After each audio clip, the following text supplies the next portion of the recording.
Hey, good people. This is Rocky with Rocky's Reality, the #1 podcast for unfiltered and unapologetic culture, entertainment, and relationships.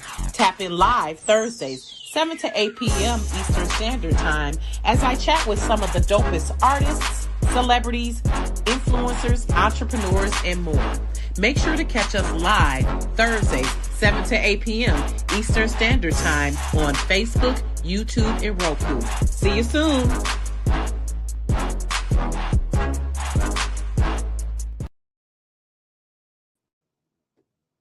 Welcome to Rocky's Reality.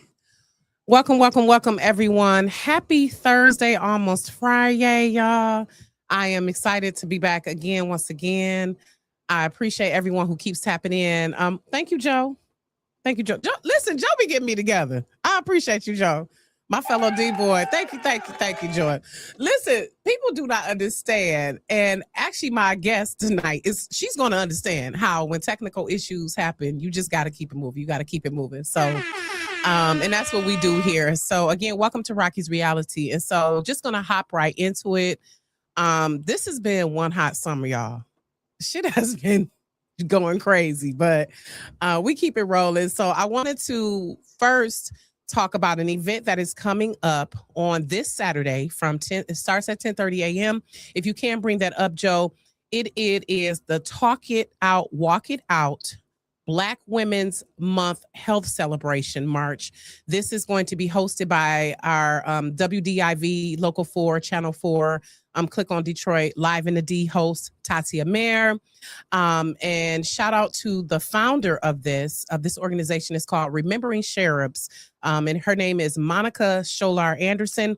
And the organization, she founded it for women who do not get that support that they need when they have either lost a child, rather it be via a miscarriage or a stillbirth, and just bringing more attention to Black women's health. And so she has started this initiative where she wants to designate August as Black Women's Health Month. And every year she has an event where there'll be workshops, there's going to be healthy food presentations, there're going to be health professionals on deck. There's going to be a walk around the museum. This is at the Charles H. Wright, by the way, you all. So that's this Saturday. So shout out to Monica Scholar Anderson.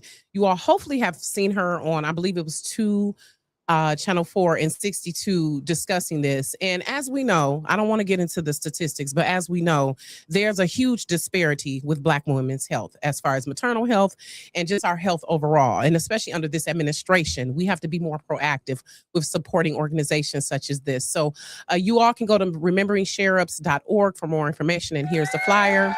Make sure you register. And actually, Monica will be here next Thursday, discussing the event, and hopefully we'll have some recap and just video from and just some tea on what happened at the event.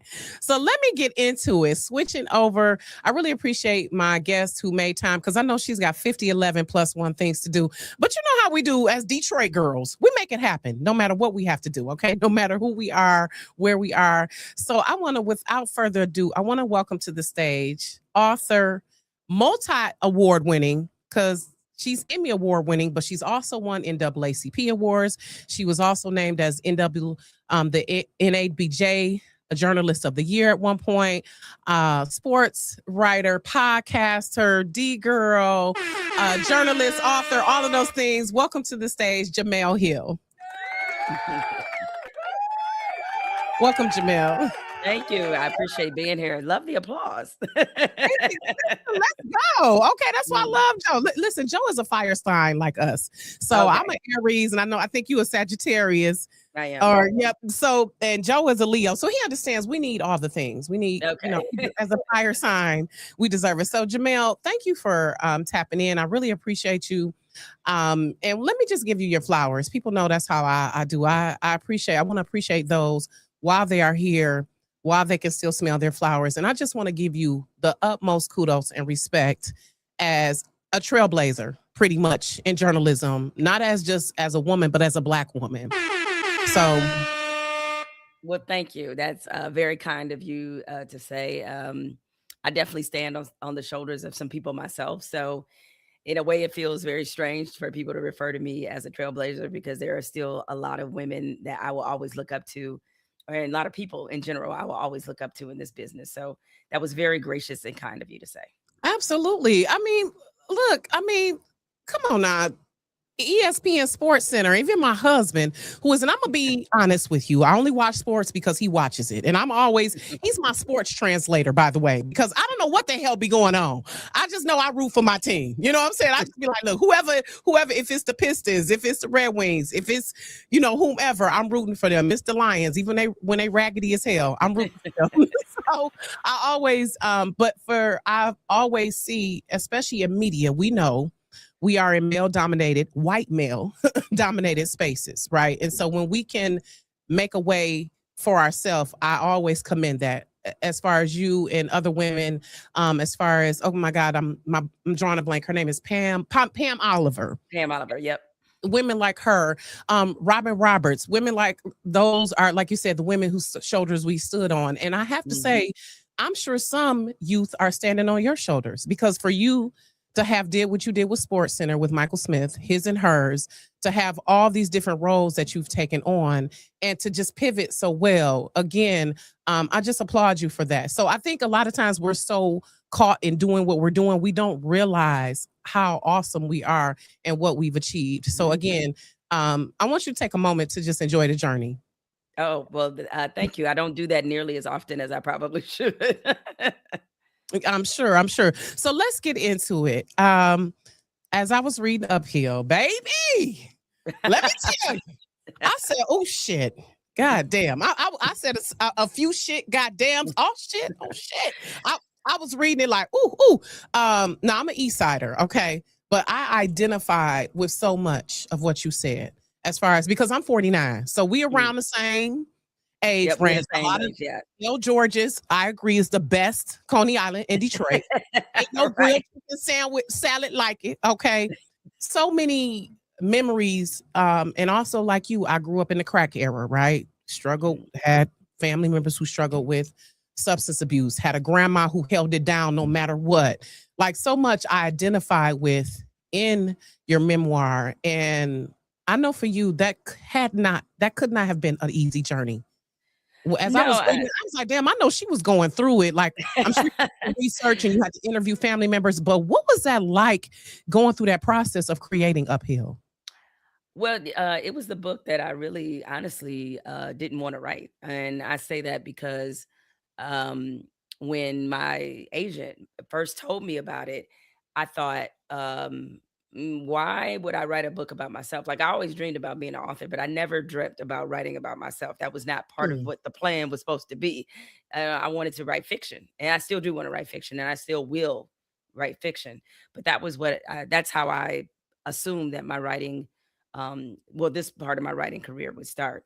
But the more he convinced me, and he also said that, hey, it's probably going to be a bidding war for your memoir. So you really should seriously think about and take seriously.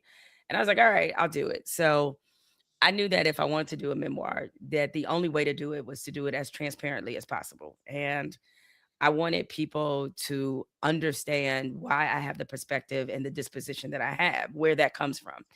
And, I'm often fond of saying that, like, Detroit raised me, because it's true. Obviously my mom did and my grandma did and all of that, but it's something about that city.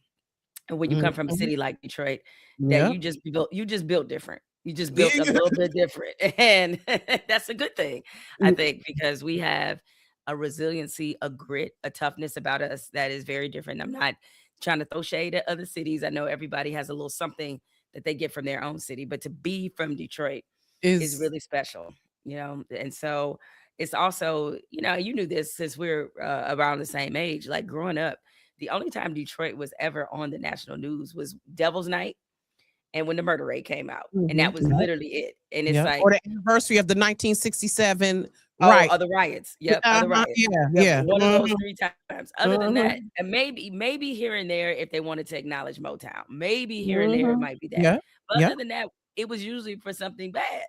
And I got tired of that narrative, be understanding based off my family, my peers, other folks that I knew. Like it's a lot of good things and good people who come from Detroit.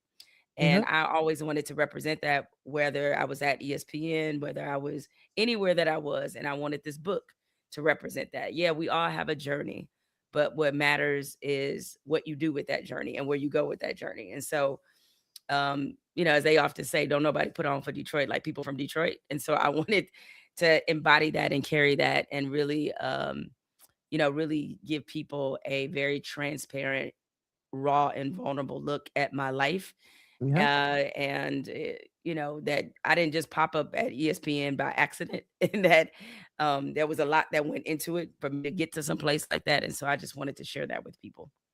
I love it. And you definitely did, because baby, some of those moments I was like, damn. I was identifying with a lot of how women, how we disguise pain, how we get through pain. And I love how you reflected on a lot of times how those your upbringing, how that affected how you showed up professionally as well, how you had to get out of that poverty mindset, how you had to get out of imposter syndrome and get out of your head about a lot of things. So I really identify with that. So I really want to commend you on that. So at this point in your life, as you look back on all the shit that has went down, all the ups, downs, turnarounds, all the trials and triumphs, Jemele, um, are you still uphill or are you on the downslope now? Where are we at? Where are we at with it? Because you hear that everywhere. So I'm like, where are you Yeah. at? Well, I mean, it's still a climb. Like, I mean, it's just I might be climbing to a different place than I was 10 or 15 years ago, but it's still a climb. Like I'm still out here grinding. Like no question about it. And it is the media business is tough. And I guess that applies to virtually anything that you're associated with when you Black in America. It's like, yeah, it's all tough. It's all obstacles. It's all Mhm. uphill to some Yep. Yeah. degree. But I think I'm motivated by different things than I was when I was a little younger. Now it is to me more important about the people that I help and assist along the way, as opposed to maybe some of personal motivations that I have. I mean, I still have big goals. Like I mentioned, I want to write a fiction novel. Like that's a really big goal of mine. And so like there's still some things that I have left on the table, but I think the journey just changed just because um my mentality is a little different, and the things that give me fulfillment and joy have changed versus what it used to be. Absolutely. Absolutely. Ooh, we'll be thinking the same thing. Cause I'm like, look, a lot of times the older we get, it's about comfort and security and convenience, baby. We are Mhm. at a big age. Definitely. So, and this is the irony for me as a Wolverine, because it's like, I swear, Spartans, I run into y'all all the time. Like, damn. But I can't even front. Y'all are some of my favorite people. Much respect to y'all. I just talk shit because of the rivalry over the years, but I really do love y'all. And I don't care, as long as you're going to college, go to college. But this is my thing. I think about how my daughter went to a HBCU and how now HBCUs, we understand the value. Back in the Mhm. day when we were going to college, not so much. And that's why I chose to go to Michigan. And I don't know, that might have geared your, decision to go to Michigan State. But we both went to PWIs. And I noticed how going to a PWI, you have to assert in a certain way when you show up in certain spaces and advocate for yourself as a Black woman. So can you touch on that? Yeah, so actually, my first choice was FAMU. Oh. And if you recall, I mean, because what we're talking, early 90s, I graduated from high school in 93.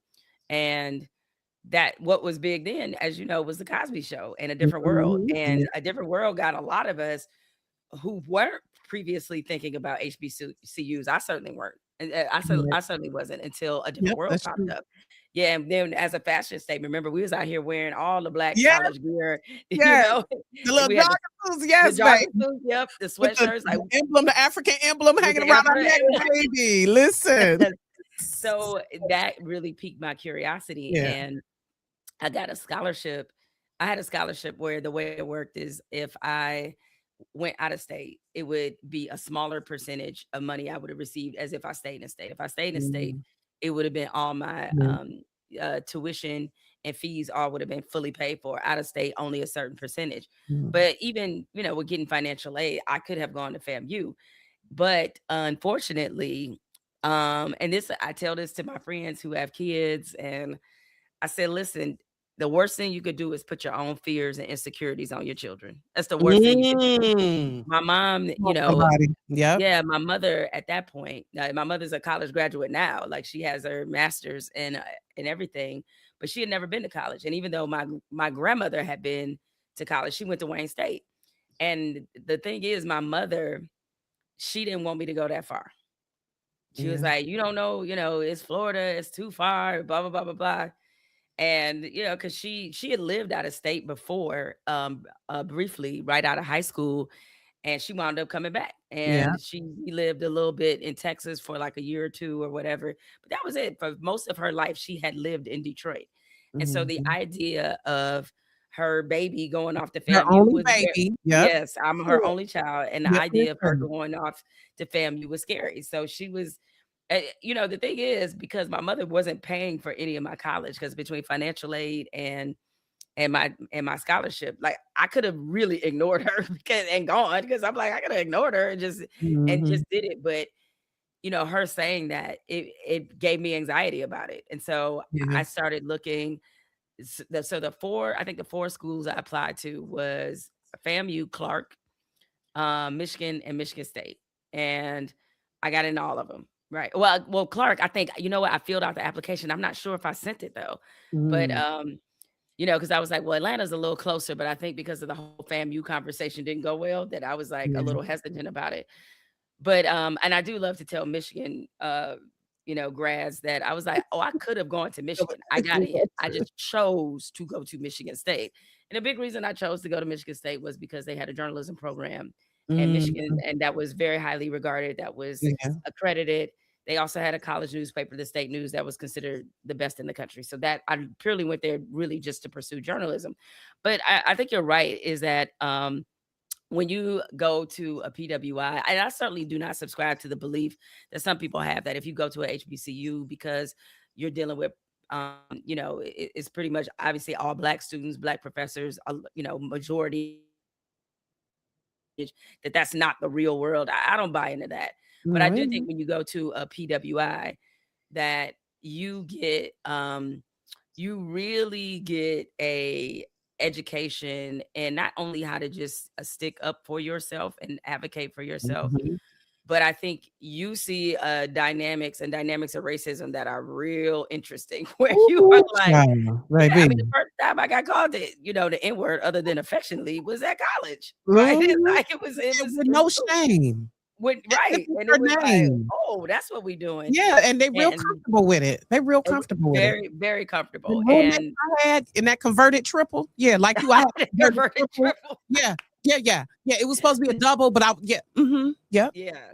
And mhm. so, because you are, you going to class with white folks, you living among white folks, like it's a lot White different all day. Okay, white all all day. day, And every and day. so that having Your that job that you got yes, after class your is job, white, yes, all of that, baby. majority white. And Yep. in a way, the good thing about it is that I do think, if you're a Black student, it makes the Black students like kind of closer, because Yeah, we we are definitely we had our we sex. really are all we You got. know, we did. We had our sex. We had our Yep. East Coast, our Midwest, our West Coast, our Southerners. Yep. We had Yeah. our little sex on campus, Yeah. our Black Student We Union. Yep. Yes, I mean, we literally all we got, because we are heavily outnumbered on this Yeah. campus. And while I don't regret going to Michigan State at all, I would, if I had kids, I would encourage them to probably go to a HBCU. Only from the standpoint of, of course, I'm a propagandize them to Michigan State a little bit for sure, but I would probably tell them that if it came down to MSU um, or to a HBCU, I would probably tell them to go to a HBCU, because Yeah. the thing is, like, the other part of the argument that never gets discussed is that we got our whole lives to be in the minority, and we will definitely be in the minority, right? We got Listen. And so the longer that you can be in a situation where you are feeling a level of comfort and safety among your own people, Yeah. take it. Okay, take it. Absolutely. And not to mention, listen, still HBCUs, I saw a stat not too long ago, they still produce 40% of the Black professionals in the workplace, like a Yeah. significant number of Black Mhm. professionals come from HBCUs. And so, from a networking standpoint, that's even better to where it's like, okay, we all making moves together. We all one band, one sound. Mhm. So, even though I enjoyed and still have great relationships with a lot of the people that I went to school with, you're on a campus with 40,000 people. Like Right. it's kind of Yeah. hard to stay tight knit when it's that Yep. many folks. Yep. So yeah, like I would But how does it? definitely But advocate. how does it project when you show up in spaces such as ESPN? Well, it's sort of like a different version of what you experience, or I should Pretty say much. a similar version Mhm. of what Mhm. you experience. So I do think you get quite a education about race, um, in terms of understanding white people in a Yep. different way How to because code switch when necessary, how to check their asses when yeah, necessary, how to let them know enough. Yeah. mhm. You Yeah. learn all of that, but also too, what the one of the biggest takeaways I had in at Michigan State from that standpoint was that I realized that white people could go their whole lives and never interact with us. Like that, it blew my mind because I remember Mhm. having a conversation with my suite mates and we got real cool and everything, and they had never heard of Malcolm X. Never. And it's like white people have to go out of their way. Ever. They had never heard of him. They did not know who he was legitimately. And like as the only thing they knew about black people other than through music and not really through movies then, but really through like the music, the only thing they knew about us from a history standpoint was slavery and Martin Luther King. That was literally all they knew. And it Wow. was just mind-boggling to me because Mhm. we have to know them. They don't have to But know us. oh, because They how don't many have to know times us. have you had to correct them how they say your name? I know you Quite a bit. I get called Raquel. So while we are talking about ESPN, I have to say, I was so rooting for you during the whole time you were there and the whole Chris Berman bullshit. I like that whole time I felt attacked as a black woman. But now coming to what's happened with Ryan Clark, Mhm. now coming around to that, I have to say, like, has the culture there of that conglomerate changed any? Seems No, like I mean, the black folks are still fighting for their life at ESPN and getting discarded. I mean, from in the book, I remember noted that it was a mutual agreed upon mhm, it separation for was. y'all. So it wasn't Yeah. ugly. It wasn't ugly when No. you left. Mm-mm. But It from like you said, with Jalen Rose and Ryan Clark now, it seemed like it got a little ugly for them. And no, they it weren't did. respected. They weren't dismissed respectfully. It was handled No, sloppily, as you said. it was very sloppy. And yeah, both found out on air. And to me, ESPN, they're too big of a company. Um, that should never happen. They should not show such gracelessness when you are letting people go. Listen, I get it. It's not easy to lay people off, but you got to do it better than that. And I thought they did a very poor job of handling that. Now, one thing that you were asking about the culture of ESPN. I mean, this applies to whatever part of corporate America you are in. Corporate America in general is cutthroat and it's ruthless. And it can be exceptionally ruthless, obviously, for Black people because we have so much more we have to navigate politically, socially. We have a lot of things that we have to be able, um, we have it's a lot of grenades we got to avoid for sure. Mhm. But I think in Ryan's case, and I said this to him personally because I just was with him a few days ago. I was like, it was very clear by the way they let you go that somebody up in there, or maybe it was more than one person, did not like you and did What not want you there because just even from a production a standpoint, it didn't really make a lot of sense because Ryan had definitely become one of their top most known analysts. He won an Emmy for crying out loud. Uh, right. yeah, I mean, he won an And as you Emmy. said, he's multi-talented in different Yeah, areas. So he when you is. say, who is your theory? Who is your theory that made, is it executive? Do you think it's an Oh, it was executive who definitely didn't at like the him, executive or level, or a somebody, one of the 1000%. other personalities? Nah, no, I don't think it was one Okay, of the because other Stephen A is not personalities. my favorite. I don't. No, I don't think. And Ryan and Stephen A have a good relationship, so I don't Okay, think good. it was Okay. not. It All was right. I'm gonna definitely kill that not Stephen A. hypothesis. Okay. Yeah, All yeah, right. no, it was not Stephen A. And I don't Okay. think it was any of the other ESPN personalities. But when you have to lay people off, it becomes about money for sure. But then it's also an opportunity for the company to get rid of some people they don't like. And Mm, I think he fell into that category because, given the fact that he was a part of NFL Countdown, NFL Live, Get Up, First Take, like these very popular shows, and he was a mhm, popular personality.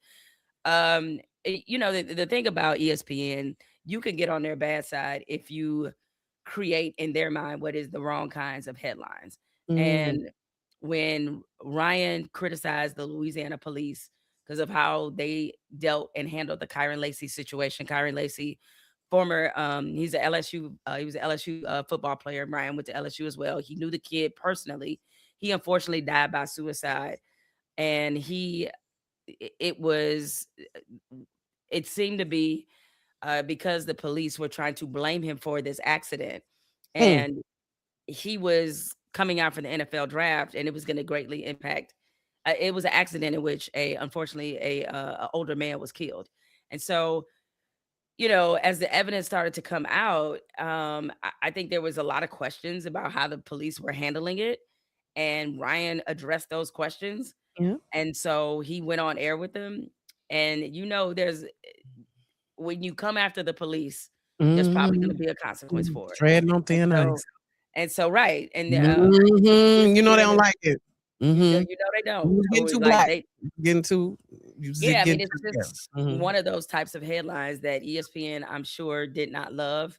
And there were other times where Ryan was very outspoken, and I'm sure they didn't love that either. And the thing is, when you're a black personality in that position, is that then you become a target of right-wing people and the Mm, right-wing publications and Fox News. And next thing you know, they writing about you, and they writing about what you said, and they attacking you. And so Ryan had to go through all of that.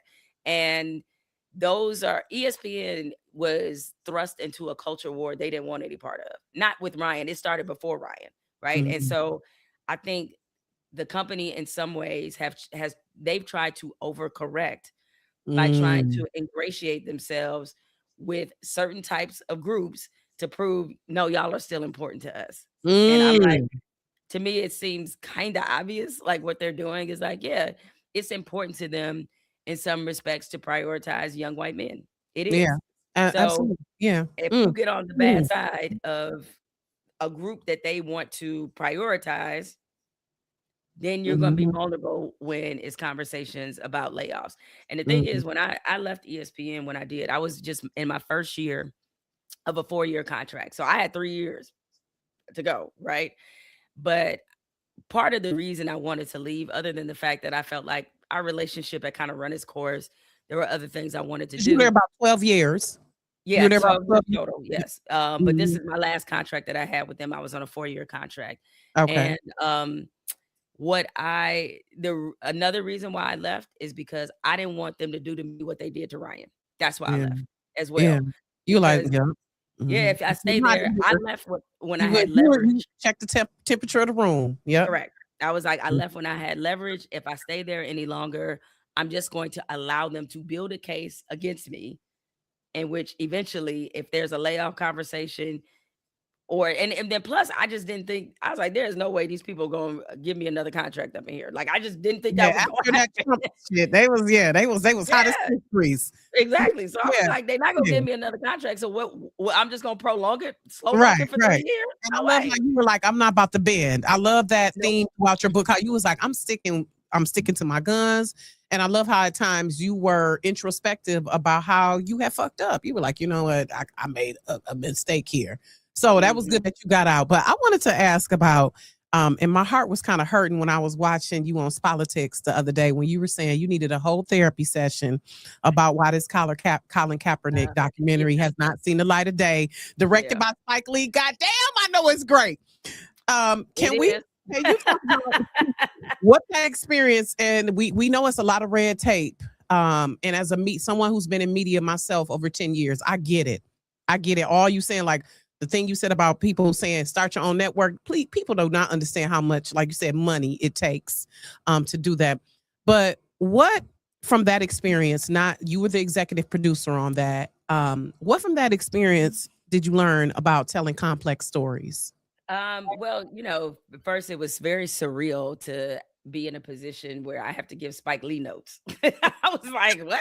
Like I love the same one who gave us Malcolm X and Do the it. Right Thing Listen, and Inside come on Man and now. all this. I was like, "I'm giving You him gotta notes? have That's it. crazy." Listen, who you telling? Come on. Yeah. Right, So, right. but being on set and seeing Spike's thought process, understanding his vision, it was really informative for me as somebody who would like to make the transition behind the camera. So I considered it to be a great learning experience. Spike was great to work with.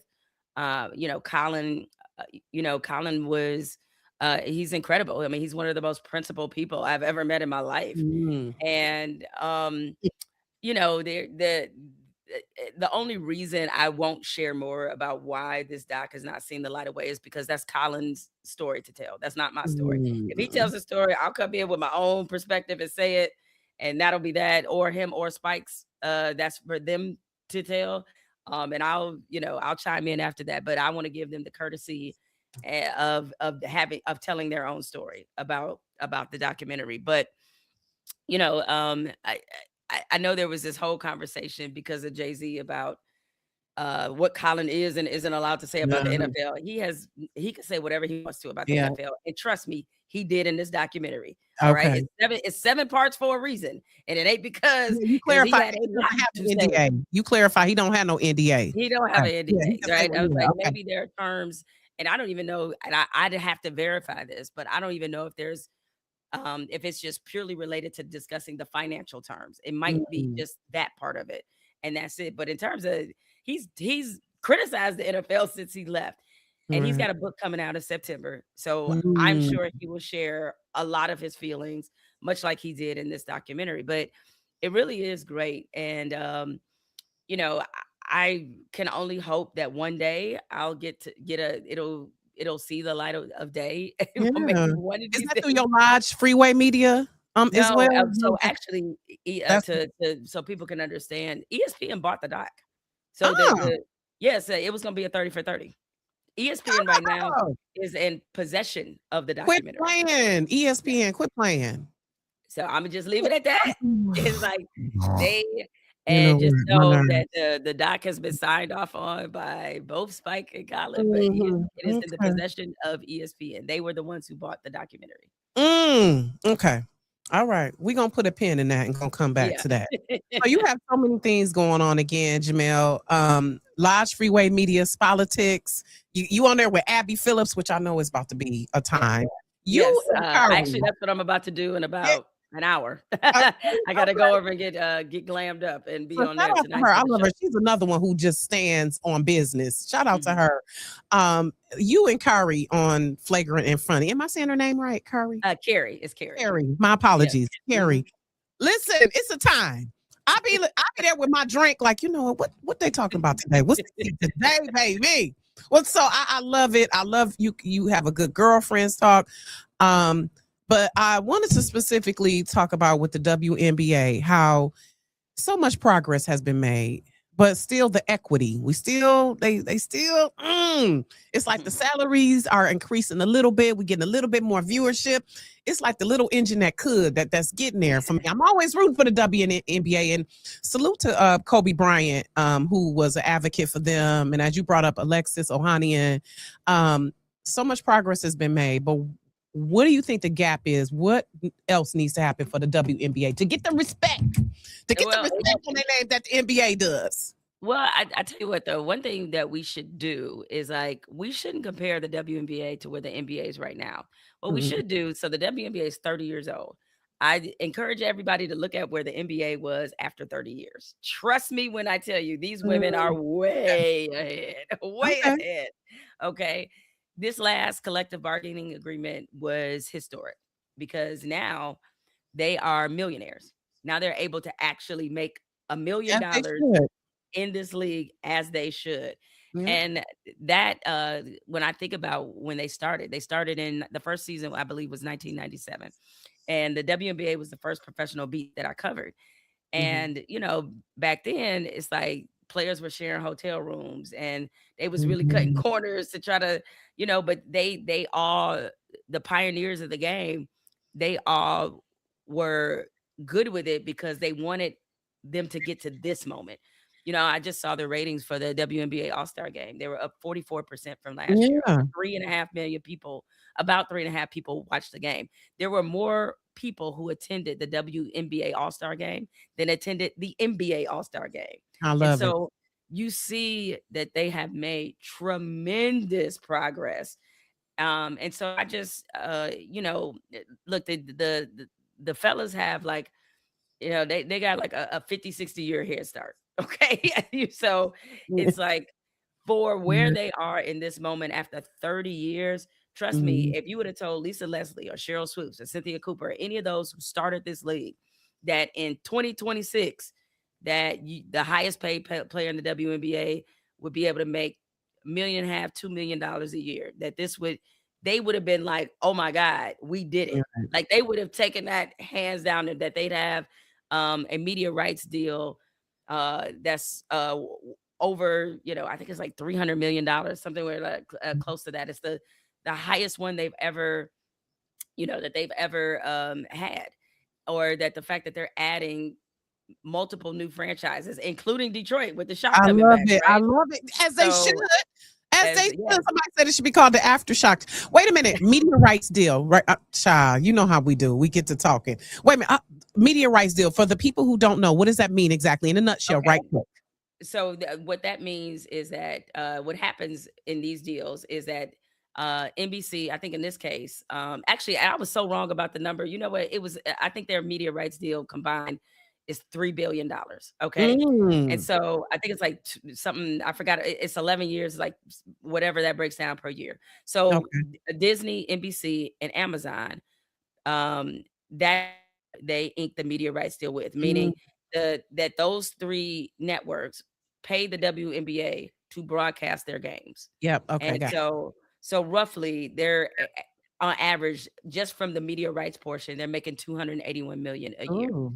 Okay. And so what then happens is like there's revenue sharing. So percentage of that goes to the league, and then a lot of it is split among all the WNBA owners. That's how they make money.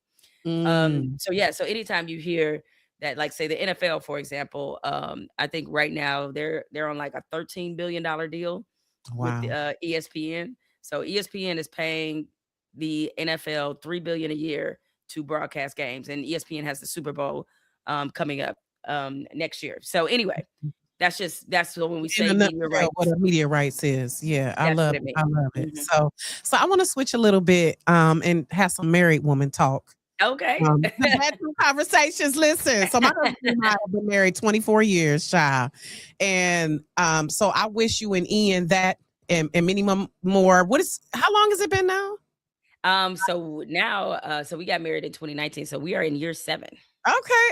So Yep. listen, how do y'all, with you traveling here, there, and everywhere, you spending half your time on the plane, you in the hotel rooms and all of that. How do y'all maintain the bond?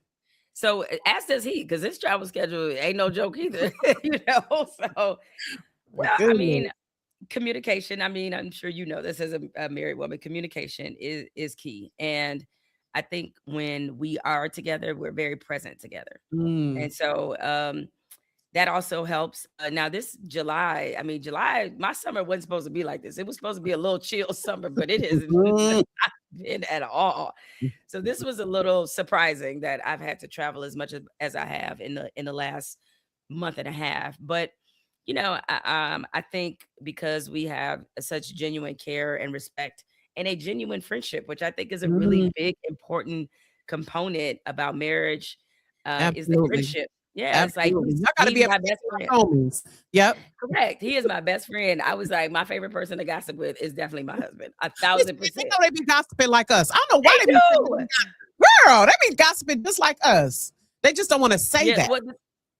But the thing is, though, this is how this is what get me. This is what will annoy me. Is like when something's going on, like let's say my husband's job or something, and he telling me about it, they don't ask enough questions for me. I'll be like, but what about Yes. Why didn't ask that? Why? Why?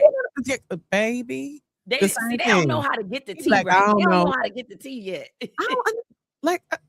But he will put me up on some stuff though. He be the one telling me about different stuff in the news and stuff. Sometimes I'm like, oh, you nosy though. You nosy like me. You're not nosy. Right. You nosy just like me.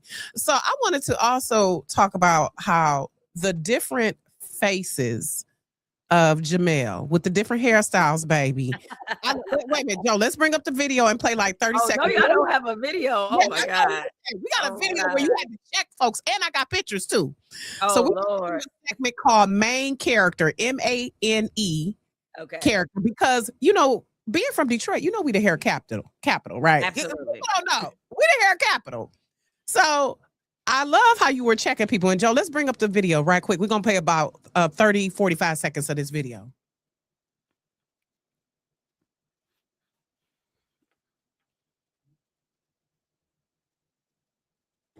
Now, normally I don't like explaining myself, but I'm gonna make an exception because one subject continues to come up as it relates to me. What's up with the infatuation with my hair? And it's not everybody, but more and more in the comments, more and more on other social media platforms that I frequent, people are coming at me about my hair, accusing me of all people, of trying to be like a white woman. I mean, it's so stupid. It's just absurd, right? Like I'm trying to present a white aesthetic because I want to be like white women. First of all, most Black women don't desire to be that at all. Definitely not me. And what's interesting, especially as it relates to beauty, if anything, it's the other way around. It's they getting the lip fillers, they getting the booties, they doing all that. Like there's a lot of people out there trying to emulate a shape that is common among Black women. And so it's among the many reasons why I find it to be absurd, the fact that I would be trying to appeal to some kind of European standard of beauty. Over the course of my adult life, I've had many hairstyles and many hair colors. And if you remember when I was at ESPN, I had black hair, I had light brown hair. Okay, I'm gonna stop it there because now I want to segue into some of the times your hair has been the main MANE character. Let's start with some of the brown, Joe. Let's start with some of the brown. Because like me, you a chameleon. The hair looks different at times. I have had people who they don't even recognize me at times because they're like, why your hair is Now, listen, let's go. This was an ESPN. Yeah. I want to say I love it. And I love, like you said, you were one of the first women on TV wearing braids. Mm-hmm. Listen, okay, so this is one. This is another one. The braids be braiding, baby. I love it. This is the blonde. This is the blonde, which is cute. Not looking like white girlish at all. Not at all. You could tell very clearly I'm Black. Black. Okay, so here's another one with the braid on TV, representing the many phases of Jemele. Go ahead, click through them, Joe. This one, okay, this was giving hot girl summer right here. This is giving, I got the bust down. You know what I'm saying? Listen, and that's what I'm saying. The versatility, like, love it. Come on, let's do another one, Joe. Oh, this one with the wig. Listen, I love that. Super cute, super cute. And we just got to figure out what works for us. And just a couple more here. Oh, God, that's my young ESPN days. Oh, my God. You're so precious. Look at you. Oh, look young like a baby. But don't look that much different now, though. I mean, listen, the black is not cracking. It's not cracking. So, again, this is Jemele and her main character, where the hair was MANE, the main character, y'all. Okay. I just want to salute you on that. Thank you. How you be rocking the multiple looks, and a lot of times we know, and I know it's hard in media to avoid. That's why I have to sometimes take my medicine so I calm down, because you be want to punch people in the throat, the shit they be saying in the comments. But as a media person, you're like, okay, I gotta be calculated with this. I gotta be careful with this. So, Jemele, I'm sorry. So the fiction book, is the children's fiction book coming? Are Oh, you yeah, working the on children's book is definitely coming, and so the Okay. children's book will be out, I believe, in February, if I'm not mistaken. So, like, 2027? I've seen the cover, I've seen, like, the illustration is amazing, 'cause I'm sure the people out there who have children, they know this, it's like the kids go for the illustration, like, that's what they like. Right, So listen, we just like the that's a picture. really important part, but it's What called age group is this for? What'd you say? What age group is this for? That is a good question because I think, I feel like it's like 4 to 12 or something like that. Okay. Um, but it's the book is called Unapologetically You, and it's like teaching kids Mm, how to be unapologetic. That is the yeah. whole, kind of point of the book.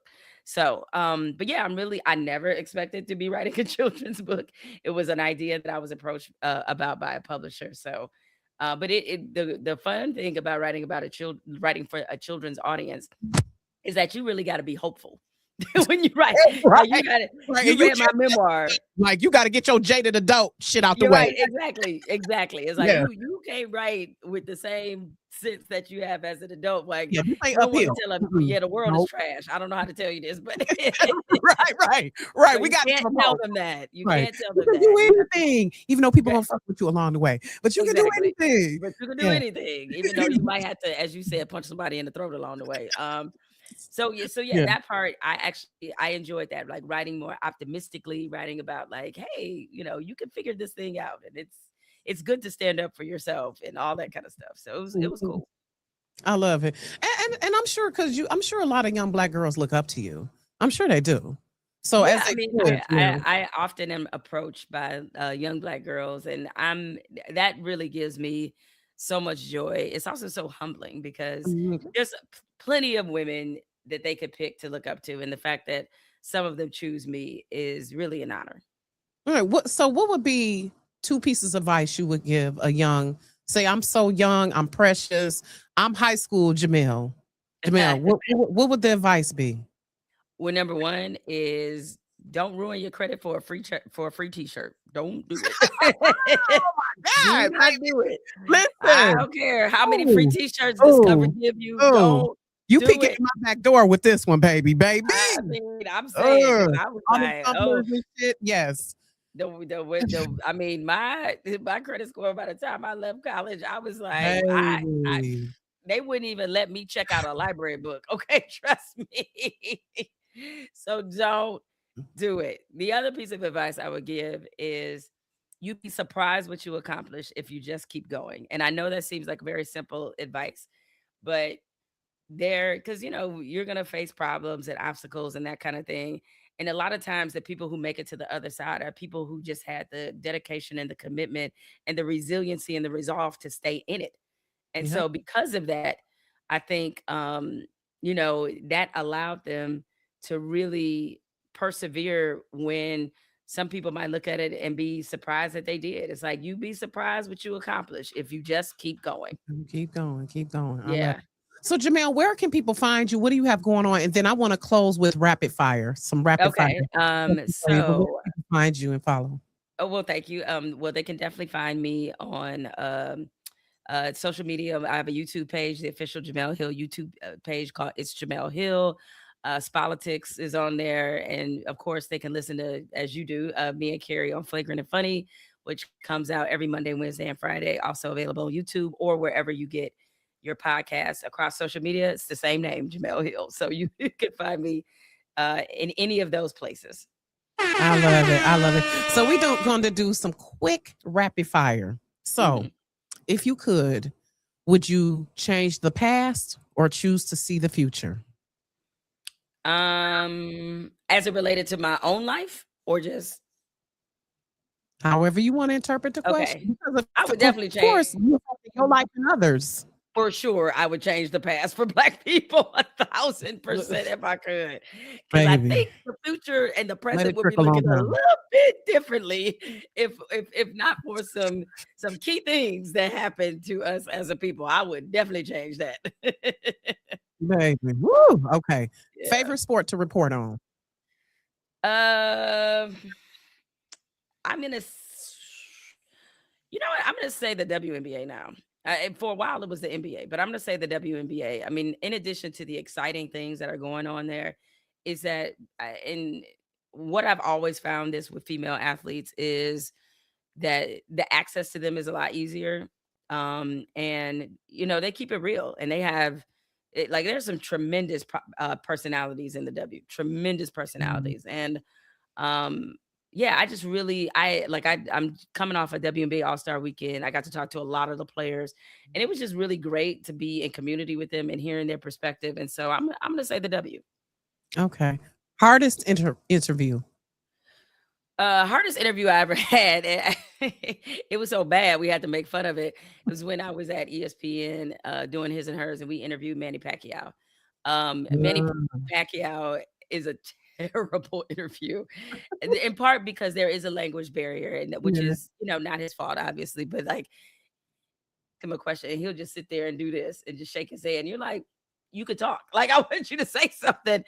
And so it was probably one of the few interviews, because usually, you do a television interview and they'll slot it for a certain amount of time.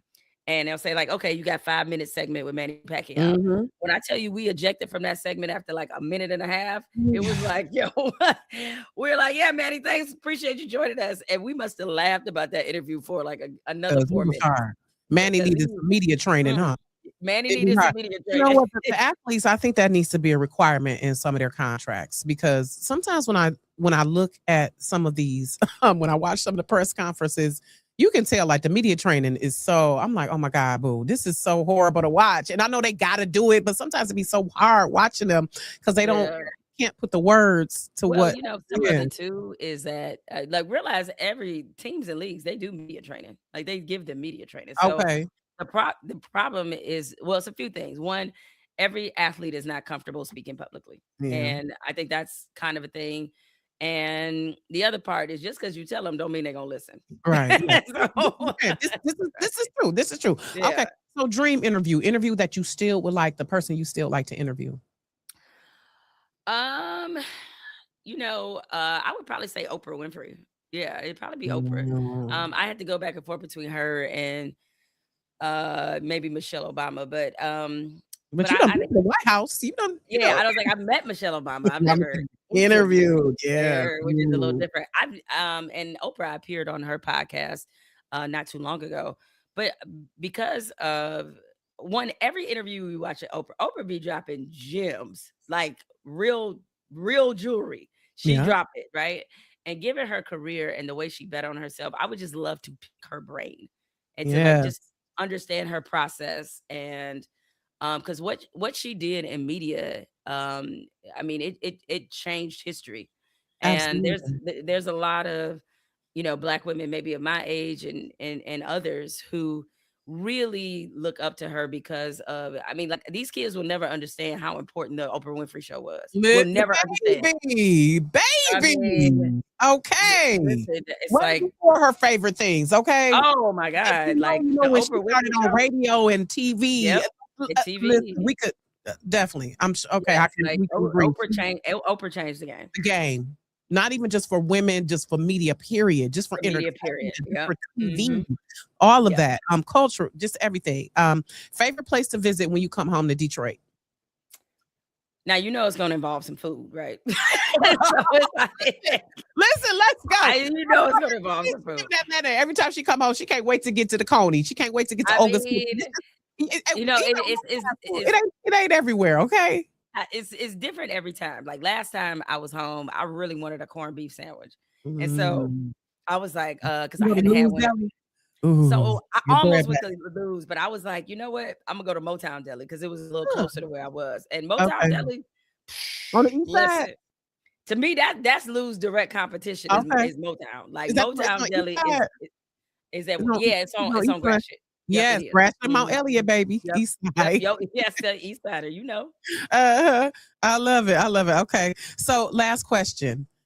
There's gonna be a biopic produced on you. Who would play you? Oh gosh. You know, I think a lot of people try to go with the physical likeness first, but off the top of my head, like, people used to say that me and Taraji P. Henson look similar. Ooh. But and I'll take it. I will 100% take it. Right? A I little was more like, browner than you, but okay. yeah. Okay. But I think, just gotta think, talent wise about from a personality standpoint, who could play me is definitely Kiki Palmer. Kiki Mm, could definitely play me from a personality and as somebody who can sort of get the essence of like who I am. Absolutely, Kiki Palmer can play me. So, okay. but yeah, I'm just like trying to think of sort of looks like me and could do that. I mean, hell, in my in I'm my heart thinking of one hearts. girl from Empire. What's her name? Soraya? Oh yeah. She's like Actually, that's not petite bad and either. cute. Yeah, She's like yeah, petite and cute, you know? yeah. That's not Yeah. bad either. She got a little spice in her. I'm She definitely thinking, has some spice to it. That's yeah, not bad either. yeah. Yeah, She gotta okay. have a little I was spice trying. though. Yeah, I was trying to think of some like young up and coming actors who could do this. Yeah. So yeah. But listen, if it's any biopic to be made on me, like I don't care who y'all got it. Like anybody that wants to make a movie about me, I'm like, I won Let's for go. Cause sure. some of them scenes from Uphill, I was like, shit. Right. But you have really persevered, and I can see. And how is Mama doing? Right quick, because I Oh was like, no, no, throughout the book, I'm like, how's Mama doing? oh no, mom is great. Like she got her this is a while ago. She went back, she got her bachelor's, or I should say when she went to, because she didn't go to college until she was in her 50s. Like her, Mm, yeah, like her late 40s, 50, not I think late 40s maybe. So I was very proud of her for that. And then she kept going. She got her master's. I was like, okay, I see you out right. here all Mm, educated and stuff. So I'm very proud of her. And right now, yeah, she lives in Novi and everything. I just is talked to she her yesterday. clean? She Oh yeah, clean? she's been sober for, oh man, it's been a while. It's been a while. So Good. like she's Yeah. been clean for a long time. I So love yeah. that. And It really, yeah. it is one thing I do love is the fact that she's chosen to go to therapy and to just working through your past is not easy. And so Mhm. like there were things that I know she wanted to work through, and I didn't it was not my suggestion for her to go. It's something she wanted to do on her own. And so I'm really proud of her for just trying to unpack a lot of stuff and Yeah, address I love it. some of the wounds that still linger from that time in her life. I love that. And I appreciate how you recognize that. And that's something that us as children realize our parents are human too. Mhm. And my daughter's 23, my son is 15, and we're in the midst of that. Like parenthood will show you just how fucked up you are. Like you really Right. like it's like Okay. marriage will show you the shit you gotta work on. Oh, oh, you ain't lying. It Yeah. will let you know, like, oh, okay, your shit stank. It got a little Yep. extra stank to it. Yep. Parenthood is the same way. And I love how that journey you took with your mom, still loving her and trying to understand her. And they say, like, the final step of being a woman is understanding your mom and looking back, Mm. because initially we judge and we condemn what they've done. But then when we see some of the shit that they've dealt with, and we're like, okay, Yeah. they made the best decisions with what they Or had. start experiencing some of the things they did as well. Then you like, "Ooh, now I know. Oh, Now I see." mhm. Right. As Yeah, I no, told my you're daughter, keep living. So I enjoyed you, Jamel. Girl, seriously, because they don't even understand. Like we 50, and they think like when we were 23, 50 was like so old, right? I But I know. feel Everything like got I'm here entering quick. a different fact. Right, right. I was like, wait a minute. Shit. When I was listening to something on the radio the other day, I said, wait a minute, High Five came on. And I said, this is 30 years ago. Remember she playing Hard to Get? What, can't Mhm. wait another minute. I'm like, this is 30 years ago. This shit is blowing my mind. I was just in my TV room. That's what we called it, not a den. We ain't had no family room when I was little. That's right. It was the TV room. It was the TV room and on BET. So it's a trip how now when you were younger, you thought like, oh, I got all this time. And now you like, shit. Where did This, it go? uh, Where did it we go? Yeah. 50 up it, but I feel like now we are more settled. We are more confident. We can demand our value now. I love that for us. And I love how we pass that on to others. So again, I appreciate it, Jamel. And hopefully I can see you when you come back to the city again. Oh, Please absolutely. We'll have let to me get know how I together. can support in any way. I do contribute to a few other platforms as well. So and like you, I'm a multimedia journalist. So here, there, and everywhere always got my hand in something. Because that's the thing you learn in media. You have to learn how to pivot. You have to learn how to show up in different spaces. You have to hone different skills. It's definitely one of those, type of profession. So again, I commend you for all you're doing. And please just know at any time, if you need support or promotion or something, please reach out to us here at Rocky's Reality, and we'd love to, reconnect with you at some point in the future. All right. Well, thank you, Rocky. It was a pleasure to be on with you, and I really enjoyed the conversation. You're So welcome. you keep going. I'm trying out here, child. I'm trying, listen, trying to get my little piece, because like you, I grew up watching Oprah. My grandma every afternoon, 4 p.m. watching Oprah, right? So, and just all of the people, like I come from the Phil Donahue and Sally Betsy Raphael days. Yeah, little Ricky Lake. Yep. Jimmy Jones, if you know. So we come from a line of that. So again, I appreciate you and good luck on everything. And I look forward to everything that you have coming out in the future. All right. Take care. Take care. All right, y'all. So thank you for watching Rocky's Reality. Next week, we have a phenomenal. So August is Black Business Month, or National Black Business Month, okay?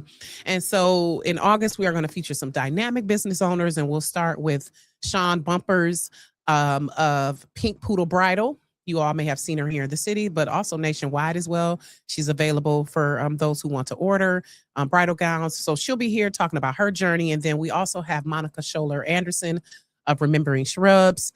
The event that's coming up August 1st. We're going to recap that. So stay tuned, everyone, and make sure you follow and subscribe Rocky's Reality. See you next time.